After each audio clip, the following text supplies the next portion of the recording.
Hello, everyone. My name is Ajay Jacob, and I am the Director of Projects at the California Dreams Hub. Today, I have the pleasure of introducing Professor Michelle Lynn Povinelli. She is the Dean's Professor and Vice Chair of Electrical and Computer Engineering, and she's also the Professor of Physics and Astronomy at the University of Southern California. She's a Fellow of Optica and also the SPIE. She has so many records here. She's a recipient of the NSF CAREER Award, Army Research Office Young Investigator Award, the Presidential Early Career Award for Scientists and Engineers. And she was also the TR35 Innovator for under the age of 35 from MIT's Technology Review magazine. Her research has been funded by a variety of sources, NSF, ARO, NASA, and also several private companies, and also foundations. She was a member of the 2018-2019 class of the Defense Science Study Group. She received a BA from the University of Chicago, MPhil from University of Cambridge, and PhD from MIT, all in physics. She was also a postdoctoral researcher at Stanford University, and she has authored more than 100 publications and 3 book chapters and 3 US patents.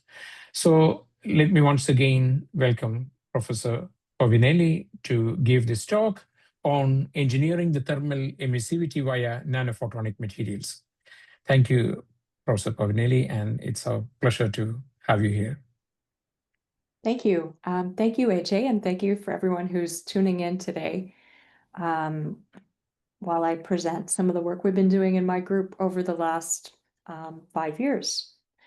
This talk is about how we can use nanostructured materials to engineer the thermal emissivity of a variety of different devices. And along the way, as you'll see, we'll be exploring how we can engineer various aspects of the infrared spectrum, both for applications in thermal control and for applications in infrared detectors. So I will thank a number of the collaborators that will show up in the following slides. Over the last several years, we've worked with a number of students here at USC and my group and others. My collaborator, Jayakanth Ravichandran, here in the Material Science Department, Ming-Jae Yu on lithium niobate projects. At UT Austin, I've worked with Dan Wasserman's group on some of the work that you'll see right at the end of this talk on infrared detection. And we've also had a long-term productive collaboration with Northrop Grumman, including the folks in Luke Sweatlock's division and a number of the scientists there. So the general area that we have been exploring is mid-wave and long-wave infrared photonics.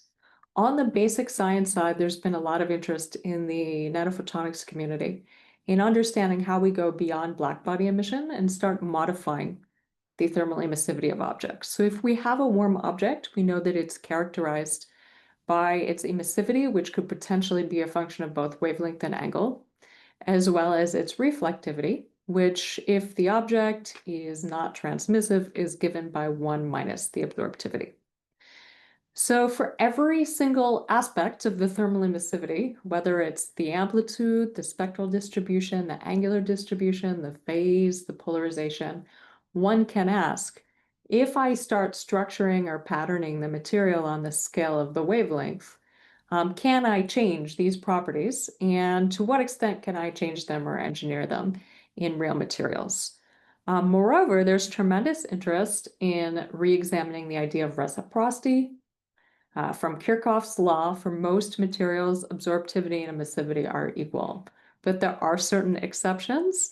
And so there is interest in moving beyond reciprocal systems, as well as a major challenge of how you might control all of these properties in a dynamic and reconfigurable way.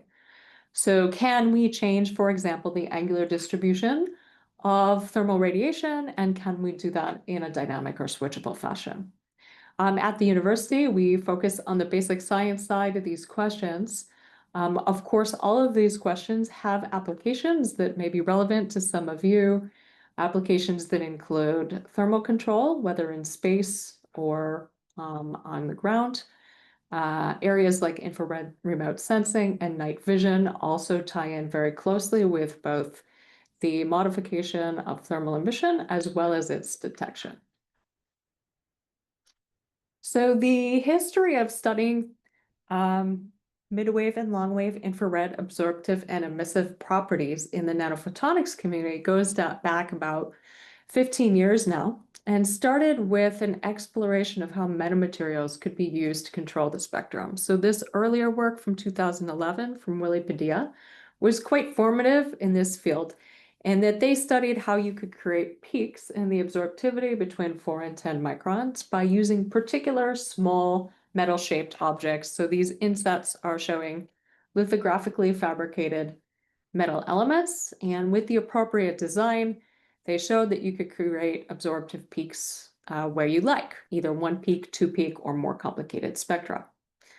You can also use the lithographic features to achieve a higher degree of control in space if you vary what this cross size is across your sample. The picture on the right is showing that they used a locally varying geometry to control the emission over a larger millimeter scale area. So a nice thing about this area in terms of our research is that it is relatively easy to predict absorptivity and thermal emissivity from simulation. So for the majority of materials, Kirchhoff's law applies, and absorptivity and emissivity for any particular angle and wavelength are the same. So if we use an electromagnetic code to predict the absorption spectrum, or A is a function of lambda, and we identify features that arise in that spectrum, we can multiply the absorptivity by the black body spectrum at the temperature of interest. And by doing that, calculate properties such as, for example, the thermally radiated power. And so the whole suite of numerical simulation tools for electromagnetics has proven very useful in being able to tailor the absorptive and emissive characteristics of objects in this wavelength range. So in my group, I've looked at both the emissive side and the absorptive side. On the emissive side, we're very interested in infrared emitters for different applications. So I'll talk today about infrared emitters that can help self-regulate temperature, provide thermal regulation. We've also looked at high emissivity materials for hypersonics, electrically tunable emitters, and gone beyond reciprocity to look at Kirchhoff's law violation, which we won't discuss today, but which we have several papers on from my group. On the detection side, we are looking at how we can use metamaterials and similar structures to tailor infrared detection. We've looked at new materials for room temperature photodetectors and incorporated those materials with nanostructures or nanopatterning to achieve either spectrally selective photodetectors or polarization sensitive photodetectors that can be engineered to respond in a tailored fashion. And I'm also interested in how you might use these systems together to start communicating information. So in several recent papers, we've also looked at encrypted communications using tailored emitters and tailored detectors to do secure transmission in the midwave and longwave infrared.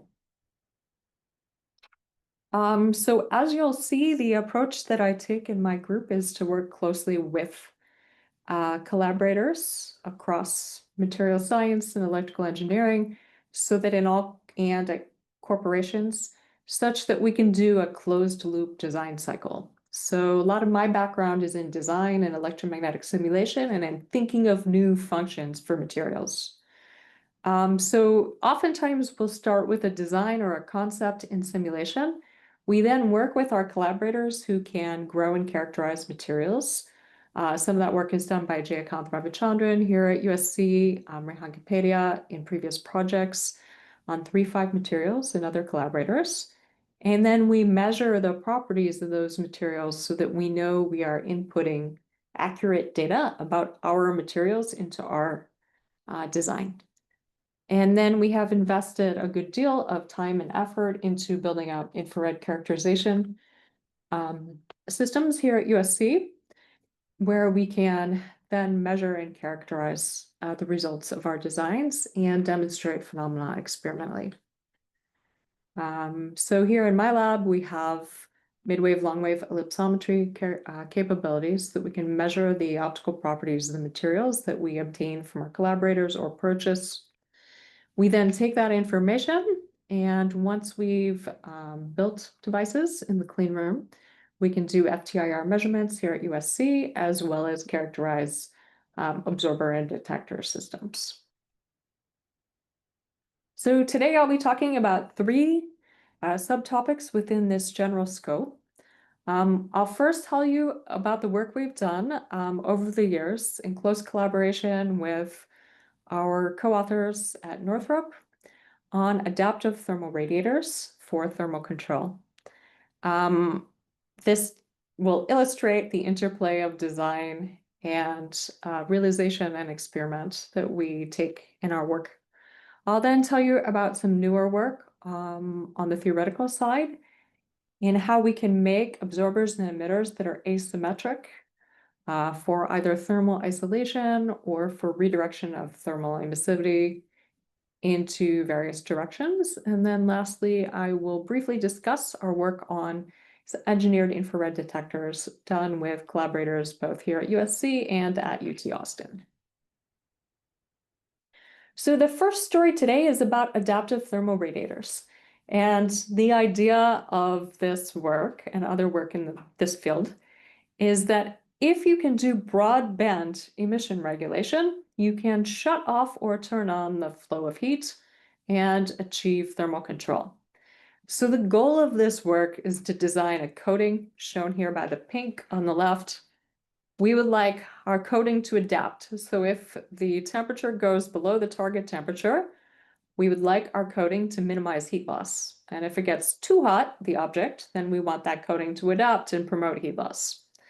And so we've looked now for over the last 10 years at this problem to try to understand how well you can achieve this function using multi-layer films that incorporate a phase change material. So what is our phase change material? In this area, we rely on the material vanadium dioxide because vanadium dioxide has a phase transition. At 60 C, it goes from insulator to metal, and that's accompanied by a large change in the lattice structure. For our purposes, we really just care about the optical properties of these two states. So as it goes from insulator to metal, it turns out that the refractive index, N, is very different, both the real part and the imaginary part in these two states. And this index change is much larger than the index change you can get from other typical mechanisms in photonics. And so we can leverage that to substantially change the overall emission. So we did some early designs in my group, and then we worked with a team at Northrop Grumman here in LA and actually realized these in experiment. This was a very early structure. On the left, you can see that we have a layer of VO2. This is a film of VO2. And we looked at sort of the ideal structure of VO2 on its own and calculated its properties. But that VO2 is floating in air, so we needed a realistic structure. We put it on silicon, and then we said, aha, actually, we can do even better. We'll make this structure shown on the right, which has a vanadium dioxide layer, a silicon spacer layer, and a gold back reflector. The nice thing about that structure is the gold back reflector blocks any radiation or waves coming from below and makes the experiments much easier to interpret. So the first thing we did on the left is we did calculations of what we thought the radiated power should be based on the electromagnetic simulations and on the calculated absorption spectra, following the methodology that I talked about earlier. Then the nice thing we were able to do with Northrop was to actually carry out an experiment. Our collaborator, Michael Baracco, directly measured the radiative heat flux of that three-layer system. And as you can see on the right, what happens is the following. If you take that three-layer system and you heat it up, its emissivity increases. That's shown by the red dots. As you cool the structure again, the emissivity decreases. And so this idea that the emissivity changes with temperature and that it increases as the temperature increases is exactly what we needed to demonstrate thermal regulation, thermal control. And so in fact, we're able to see that directly in an experiment. In the experiment, we took the sample and Michael applied a time-varying heat load to the sample. And then we measured the temperature directly. And as you can see here, the temperature of the sample, it fluctuates as you change the heat load, but we're able to show that that temperature variation is lower than for our control sample that does not contain the vanadium dioxide. So in the graph shown here in B, we see a 6-degree reduction, which doesn't sound that large, but actually that reduction was limited in this experiment from parasitics having to do with the fact that the sample was connected and suspended by wires. We were able to take this data and then analyze it and show that in the ideal conditions of outer space, where you can get rid of these parasitics, that you could reduce the thermal fluctuations by 2x. So Northrop has had a long time interest in this in their research division to see how this might be used to in the context of spacecraft thermal control. We continued that work since then, since that first experiment, and we really looked to optimize the structure. So we had a very simple 3-layer structure in the first experiment. Since that initial work was done, there were a number of papers that were published in the literature looking at different kinds of structures. Some people used metamaterials, cones, disks, all sorts of different structures to try to maximize this emissivity change as you go from cold to hot states. So we took another look a few years ago and said, hey, you know, there have been a lot of structures that have been examined. Some of them use lithography, which is, you know, possible. You could use lithography. Let's see how well we can do in a simpler system, one that simply consists of multi-layer films. So there was some evidence that multi-layer films could improve performance. There was an earlier calculation that we had done saying, okay, the structure that we tested in the experiment, that's the one shown in A, and that's labeled as device 1 down on the graph.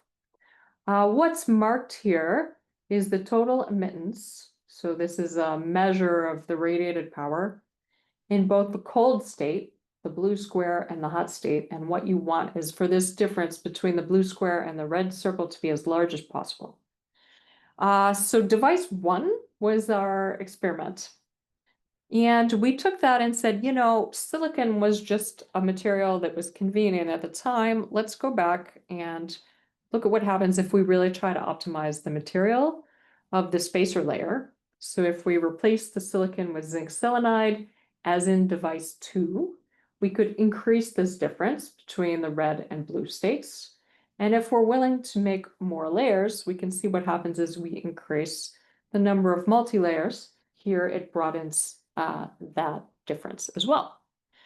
So we had some evidence that these multi-layer films might offer better performance, but we wanted to really understand the physical mechanisms that would improve and or limit performance in these systems. And so we sort of arrived at the concept shown here. In the initial experiment we did, we had a VO2 top layer, a spacer, and then a back reflector. And what happens is that in the cold state, we want it to be low emissivity. Low emissivity corresponds to low absorptivity. So if you look at A, in this cold state, the VO2 acts like an insulator or a dielectric. It's not very reflective. So ideally, what we would like is for light, if we want to look at absorptivity, to get low absorptivity, then we would want light to come in from above, as marked by the arrow, reflect off the gold, and just go out again without getting absorbed. In the hot state, we would like high emissivity, high absorptivity. And so the way we will try to achieve that then is that once the VO2 goes metallic, this looks like a Fabry-Perot cavity with a top metal mirror and a back metal mirror. So in this case, light comes in and there's a Fabry-Perot resonance which gets excited and you boost the absorption. This in turn should give us higher emissivity. So the ideal picture is shown on the right, that the cold state has very low absorption and hence low emission. And the hot state has this Fabry-Perot resonance, which boosts your absorptivity and also your emissivity. So then the idea we had is that the multi-layer film cavities seem to improve matters. What if we try to stack multiple Fabry-Perot cavities to selectively absorb different spectral bands? So much in the same way that solar cells absorb, multi-junction solar cells absorb different parts of the spectrum in different layers, can we do that here? And so we looked at systems like this, where we had stacked, you can think of this as 3 stacked cavities. And again, in the cold state, ideally the VO2 is a dielectric, it doesn't absorb much, the light doesn't get absorbed in the stack. Whereas in the hot state, all of those VO2 layers become metallic, and so you have multiple cavities that might absorb different regions of the spectrum. So our ideal behavior is shown on the right, where the different cavities would be responsible for absorbing different parts of the spectrum in the hot state, while hopefully not absorbing much at all in the cold state. And all of this would give us the right trend that we need to get good thermoregulation behavior. So we did a number of calculations to look at this goal. We did a systematic study of what that spacer layer should be. We looked at silicon, we looked at zinc selenide, but we wanted to know if you could have anything in there, out of all the choices of materials one could use as the spacer, what would you want? So we looked at a figure of merit, which is how much the emittance change is across the phase transition. We looked at the optimal spacer layer properties in terms of the refractive index and found conditions on the ideal real and imaginary parts. We then looked at adding multiple cavities, and we were able to show that indeed, as you add extra cavities, so going from A to B, you see this broadening in the spectral response in the red state, which is the high emissivity state. However, we found a trade-off, which is that as you go to more and more cavities, you do have some residual absorptivity in the cold state. So if you compare A and B, you see the blue line moving up as well. And so that limits how much additional benefit you get from the extra cavities. So as you continue to add cavities, at some point, it will not help you anymore. We found that that number was 3 cavities. And then we did a global optimization study to look at that trade-off over the various materials classes that people are interested in for this problem, listed here as the colors, and number of cavities. And so having mapped out this whole space, we were able to derive a rule of thumb, which is that 3 cavities is generally good enough, and look at what the ideal materials are for that spacer layer. It's best to have, we found, a transparent spacer layer, and so we derived options for the spacer layer, and then we looked at the ones that we could do in the lab. So in particular, if we consider zinc sulfide, our collaborator here at USC had very good high quality zinc sulfide growth capabilities through the PLD method, pulse laser deposition. So we worked with the Ravichandran group to then realize the zinc sulfide case and show that our modeling matched up well with experiment when we grew actual zinc sulfide stacks and compared them with design. So here, this is showing some work we did to figure out how exactly to grow the stack. Our student, Raymond, he looked at, he had used a recipe for growing zinc sulfide, but then had to figure out how to make a VO2 on top of the zinc sulfide. And in this work, we looked at that in some more detail. It turns out that to grow VO2 on zinc sulfide, you need to use a buffer layer of titania. And this work explored that in detail, showing that in the sample shown here as S3, VO2 directly on zinc sulfide did not yield crystalline VO2 of the appropriate quality, but using the buffer layer, we were able to get very high quality materials. To carry out this study, we looked at XRD spectra, we looked at Raman spectra as shown here, found the buffer layer was essential. And then we're able to go and characterize the grown samples. So this is what they look like. Our The pictures here are taken by a thermal camera. It's showing gold in a gold reference sample and a black carbon reference sample. And then in between S3 and S5 are samples we grew. And we were able to look at those objects in a thermal camera, but more importantly, we were able to actually measure the properties in the FTIR. So we took the as-grown materials, and then we characterized the N and K in our ellipsometer. The data here shows our data for VO2, shown here, along with the other constituent materials. And then we used those values in our numerical models. So we updated our numerical models. We optimized the system to get the biggest difference in emissivity, shown on the left, between the cold state and the hot state. And then we made samples where we were directly comparing the predicted value and the measured value. So in this plot, we're showing several different device layer stacks. The one you can focus on is the one shown in C and D. As you can see from C and D, the symbols are experiment and the dashed lines are simulation. So we were able to get great match from the FTIR reflectance measurement shown by the symbols to the prediction that we got by doing the numerical simulation using our ellipsometry constants. As you'll see, A matches very well as well.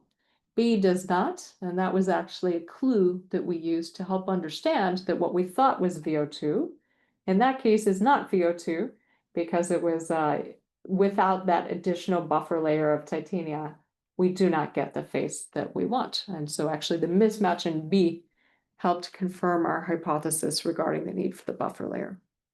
So overall, we see great match between prediction and experiment, and that lets us have confidence in our optimization approaches so that we can consider these different simulation problems, do numerical design, and be confident that the designs can be realized in the lab.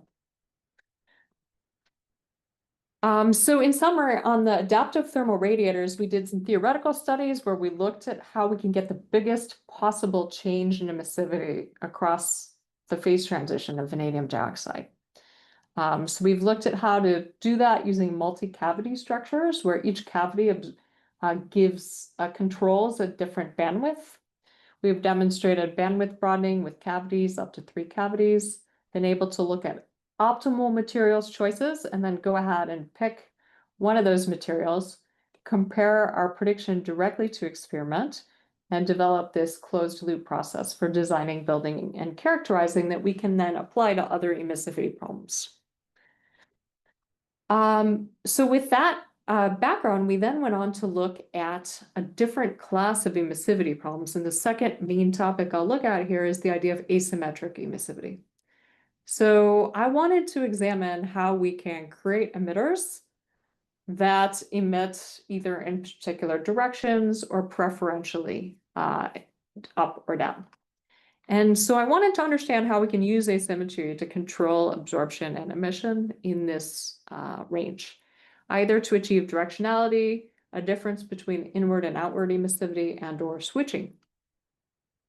So in order to understand how asymmetric the emissivity can be, there are some fundamental constraints that come from physics, and those come from the reciprocity principle.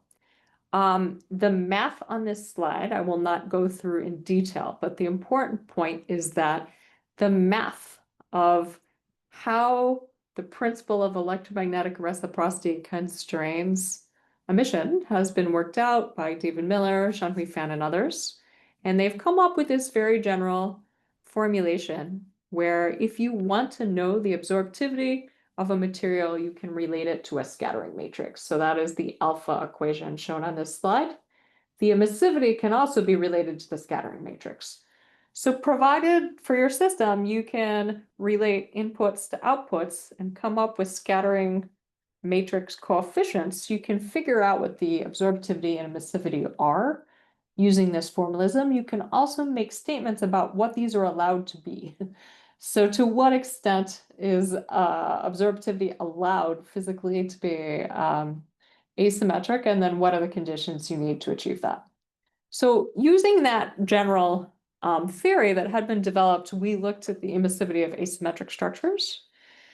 And so there's actually a pretty interesting result that if you simply take your material and make it asymmetric in the manner shown on this slide. So let's say that we have some material or device, and I've made half of it green and half of it blue to indicate that you make it asymmetric. That is not enough if that structure is so-called single channel. So in other words, if a wave that comes in at omega naught and k naught must be transmitted only into one option, so shown here is channel 2, and if there is no diffraction and no transmission, you can make your structure asymmetric and it doesn't matter. Your absorption will still be symmetric.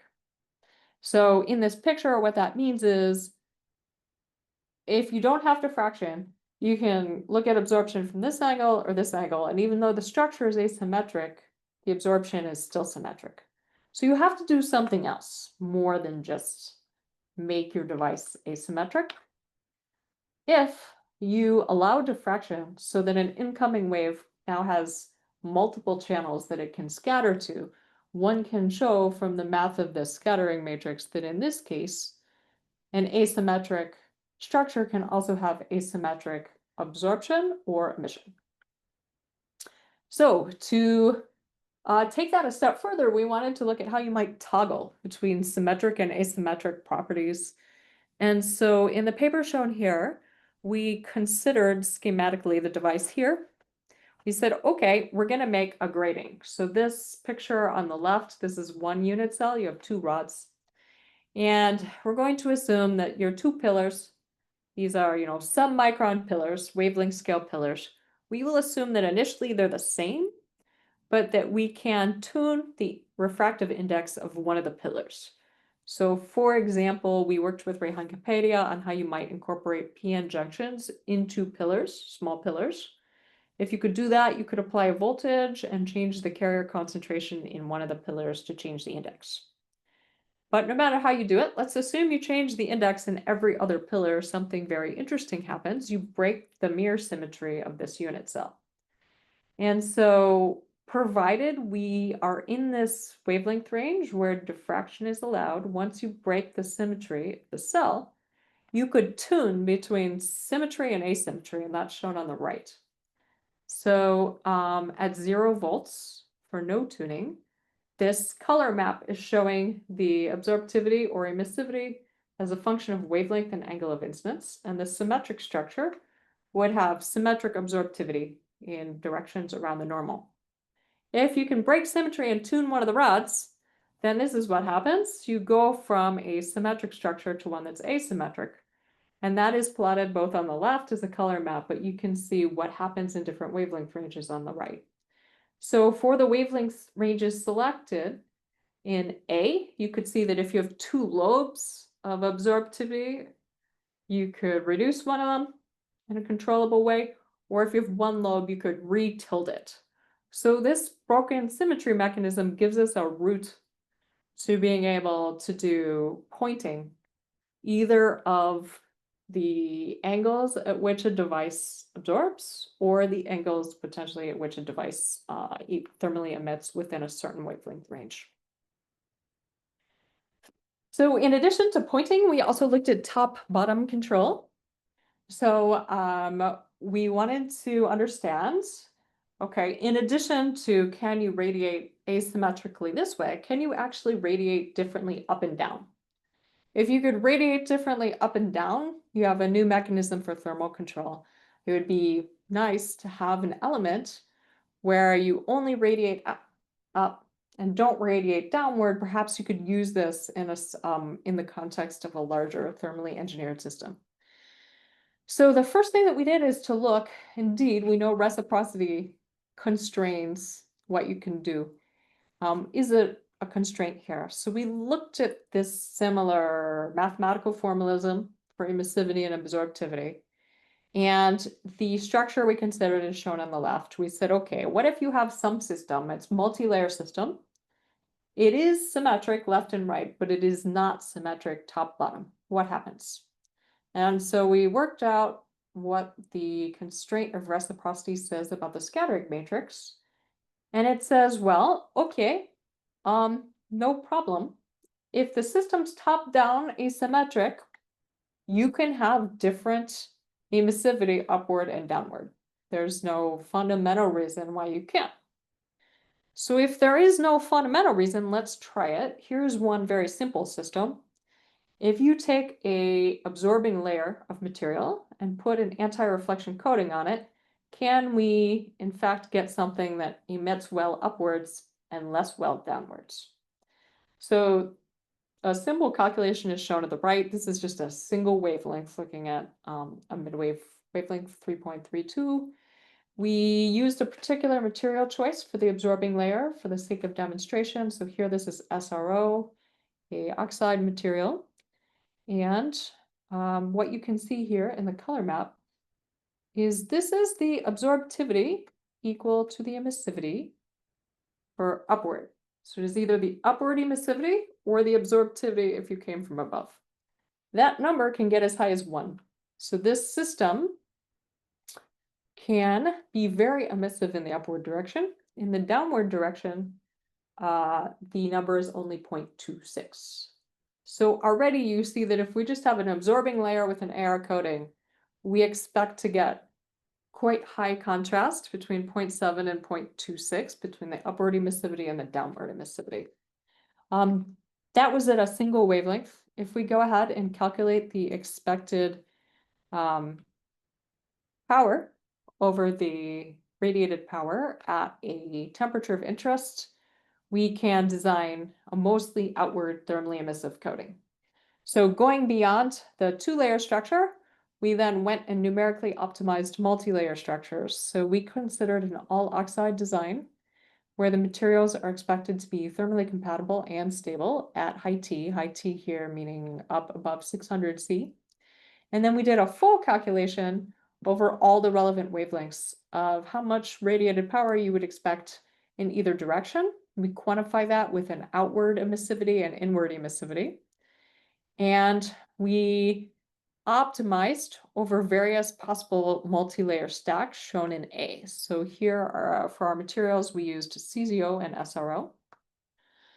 And using stacks of these two materials, we went and looked at the best possible multi-layer geometry as a function of number of layers.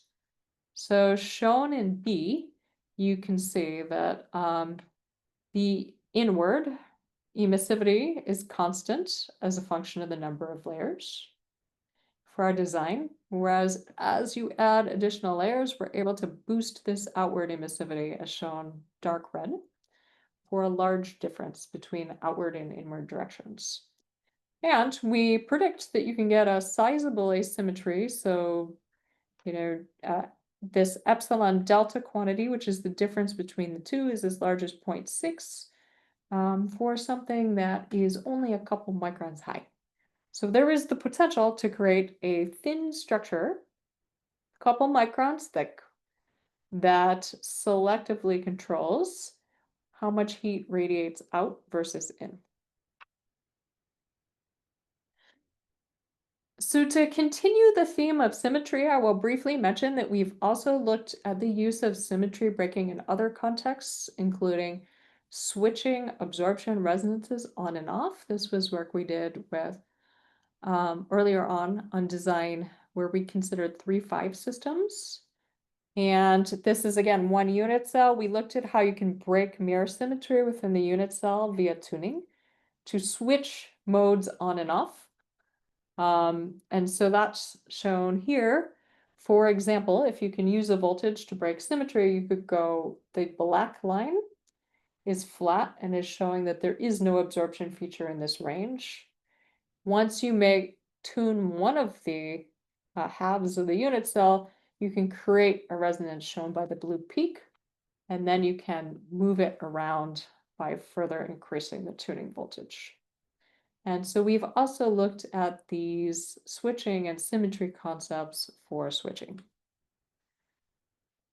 It's a pretty generalizable concept. So the idea of symmetry breaking can be implemented in different systems as long as you have a refractive index change. So it is not constrained to the 3-5 systems depicted on the previous slide. We've also looked at how one could do this, for example, in graphene.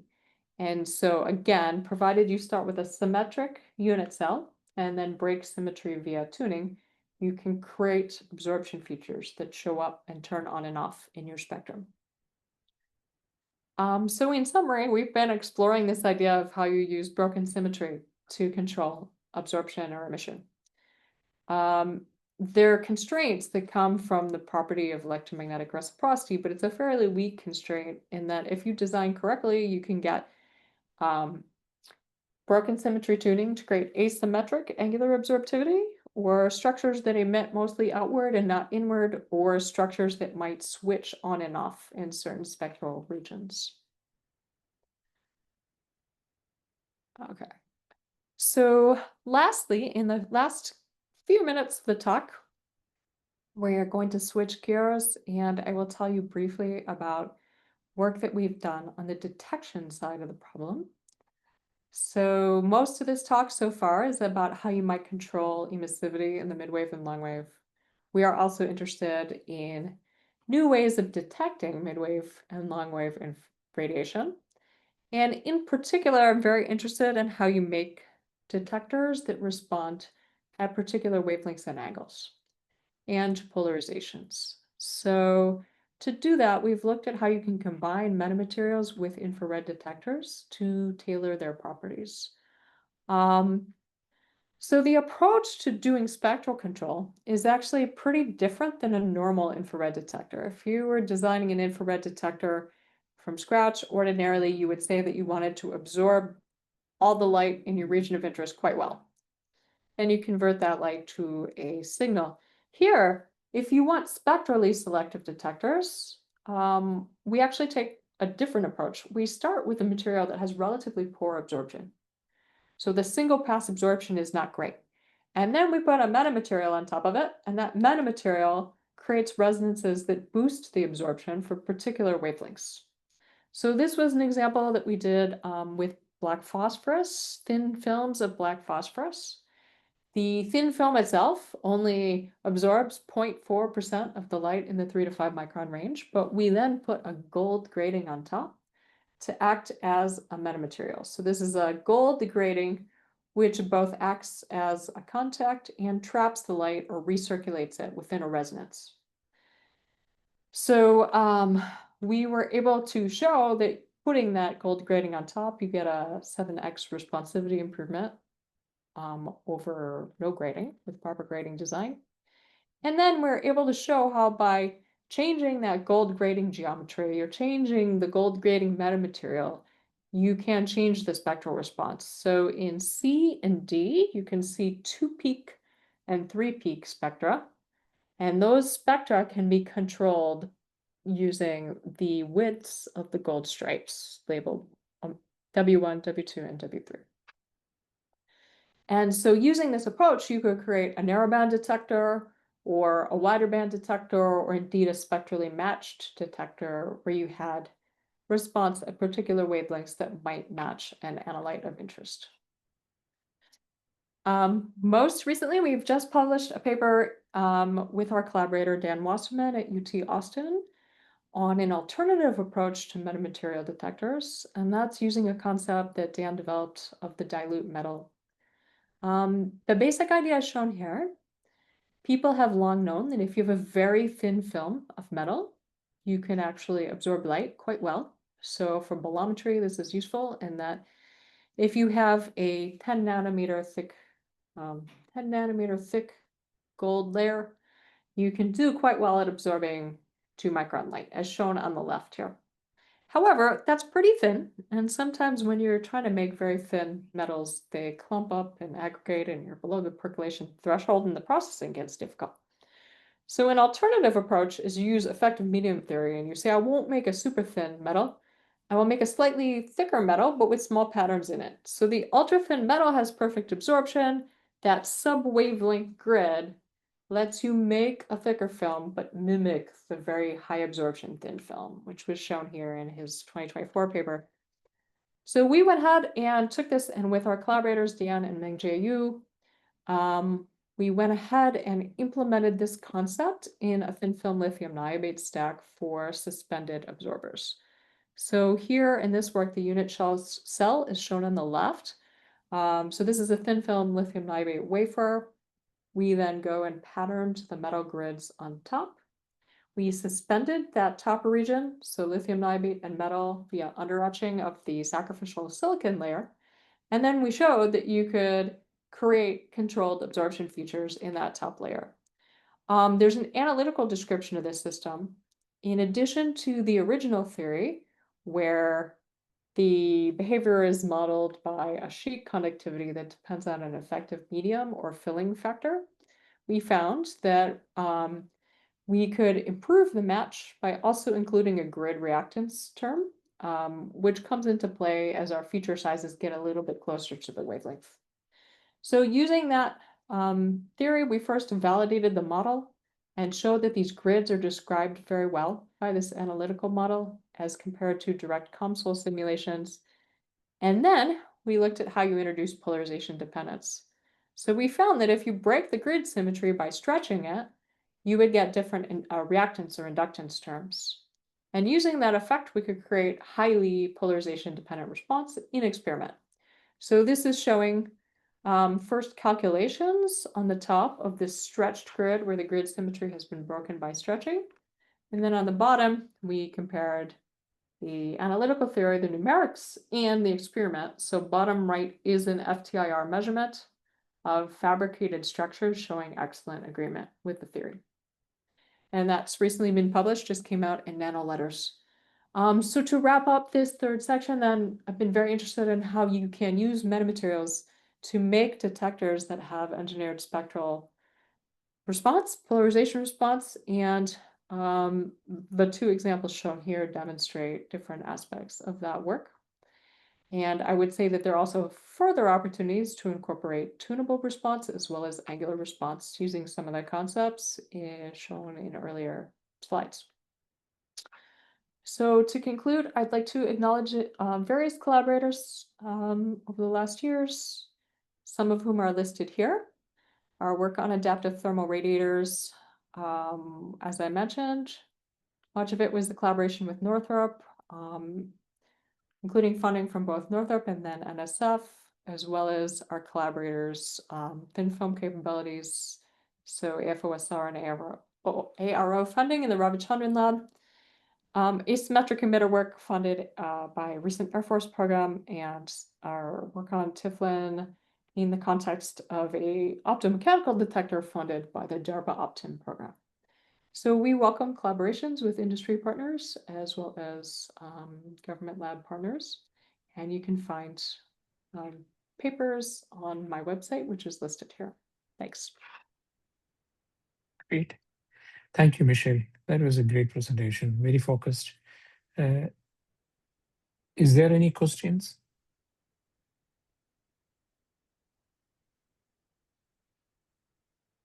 Okay. If there is no, I have a question, Michelle. So the particular wavelength that you're looking at is 2 to 3 micrometers. Does the conductivity or thermal conductivity or thermal emissivity reduce when you go to 1.3 or 1.5 micrometer range? Which geometry shall I? Do you have a preference? So you have different. I answer that for.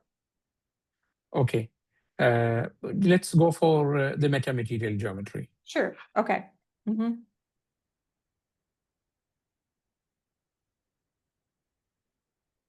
This one. Yeah, either this one or the partitioned, cross wire, just the wires. This is the cross wire. The other one is the wire one, I guess. This one. Yeah, this one. Yes.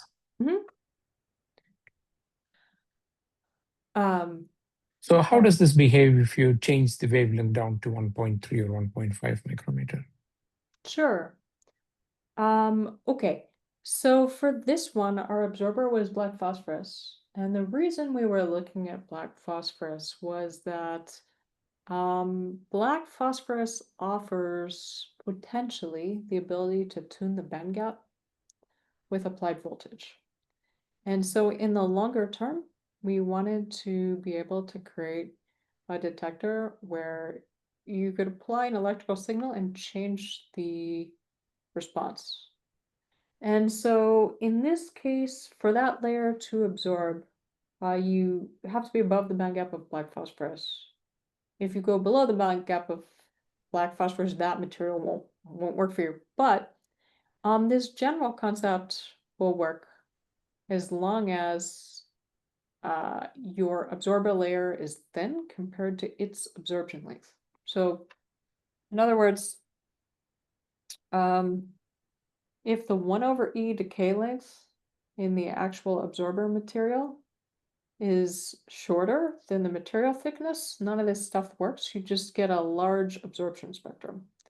So you want your single pass absorption to be relatively low. So the 1/e decay length is much longer than the thickness you're using. And then you'll see these peaks show up. So you could swap out you could swap out this molybdisulfide black phosphorus layer with whatever else you want, provided it's thinner than its absorption length. So to get to lower wavelengths, you would figure out which material has some, but not too much absorption, and then adjust its thickness accordingly. So does it mean that this is so molysulfide and black phosphorus, they are used for electronic devices, and they are prone to generate heat. Does it mean that this can potentially also be used if we create detectors out of this? I mean, let's say at height at this wavelength, this has the potential also to be as a thermally emissive or thermally conductive element. Yeah, so in terms of the emissivity, I guess so anything that's absorptive or a detector does have the capability to be emissive. Whether or not it contributes significantly to emissivity will depend on what temperature, the operating temperature, and then what the absorption looks like over the rest of the relatively broad thermal bandwidth. So for the absorption problem, we can narrow in as much as we like on the spectrum and say, hey, there's an absorption peak between 2 and 4.5. Great. Okay, we can do what we want with this absorption spectrum. If we look at the emission problem and we want to use one of these devices to really control temperature, then we need to figure out our operating temperature, the black body spectrum there, and then that usually turns into a somewhat wider range. And then we need to make sure that we can control the properties of that whole wider range. So any of these devices could be either. Okay. Any of these devices could be either, but in some sense, it's harder to control emissivity than absorption because of the broadband nature of the emission. Okay. So I do have more questions here, but let me quickly switch to the VO2 material. So VO2 essentially has hysteresis because it's a memory element. Like people traditionally have been using VO2 for memory because they have sharp. So does the study that you have done can be correlated to electrical memory, or even when you studied, what was the hysteresis effect? Sure. Yeah. On the Okay. So VO2, so the properties of VO2 change with temperature, and the hysteresis also shows up. There is some hysteresis around the phase change temperature. And that will actually show up in the thermal emissivity. So in the experiment, we saw the hysteresis loop here on the right. So in this experiment, for this VO2, the hysteresis loop is about 20 degrees in emissivity. So you heat up, you cool down. There is this 20-degree gap between the two states. Unlike a phase change material like GST, though, you do not need a reset pulse. So there are VO2 is known as a volatile phase change material, and that apart from this hysteresis, as long as you're above or below, well, as long as you're above 85 degrees or below 50, you know what state you're in. There's no need for a high energy reset pulse. GST is metastable. You have to shock it to get it to change states. Yeah. So this property, the one where it is adjusts itself as a function of temperature, does not need a reset, is the type that we want for thermal regulation problems. There are other applications where you want something that is metastable and only switches with a reset. So for thermal regulation in particular, we liked the VO2 also because the phase transition temperature is a little bit above room temperature, but not too hot. So within reasonable range for maintaining electronics, and the phase change temperature can be tuned to somewhat with doping, which our collaborator at NRL did. What's the time difference that you see between in this hysteresis loop? Yeah, so this plot here does not show the time constant directly. This experiment is showing a time constant, but this time constant was very much a function of the thermal dissipation mechanism. So this is not intrinsic to the VO2 itself. The VO2 phase change time can be very quick. It's sub-microsecond. The large time constant observed here is because there was a little sample suspended with wires to its surroundings, and just getting heat in and out of that system led to very long half-hour time constants, but the intrinsic material constant is much shorter. Okay. There's a question on the Q&A, how large of a black phosphorus film can be synthesized? So the experiments that we did at USC were with very small black phosphorus flakes that were provided by one of our collaborators here. And so we did not have the capability here to do large area synthesis. That is one of the main barriers to commercial scale up of this type of material.